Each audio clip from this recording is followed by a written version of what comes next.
తెలంగాణలో medical college యాజమాన్యాలకు ED shock ఇచ్చింది. అవకతవకలు రుజువు కావడంతో పెద్ద మొత్తంలో మెడికల్ కాలేజ్ ఆస్తుల్ని సీజ్ చేసింది. 9.71 కోట్ల విలువైన ఆస్తుల్ని అటాచ్ చేశారు ఈడీ అధికారులు. ఇందులో మాజీ మంత్రి మల్లారెడ్డి కాలేజీకి చెందిన 2.89 కోట్లు, ఎంఎస్ఆర్ మెడికల్ కాలేజీకి చెందిన 2.01 కోట్లు, చల్మెడ ఆనందరావు మెడికల్ కాలేజీకి చెందిన 3.33 కోట్ల రూపాయలను ఆస్తులను అటాచ్ చేశారు.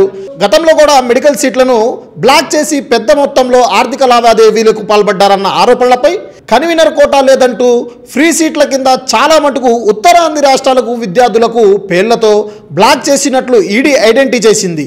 అయితే గతేడాది జూన్లో మల్లారెడ్డి నివాసంతో పాటు మెడికల్ కాలేజ్ ఆఫీసులపై ఈడీ సోదాలు చేసింది. కీలక పత్రాలు, పెన్ డ్రైవ్లు, హార్డ్ డిస్క్లను ఈడీ స్వాధీనం చేసుకుంది.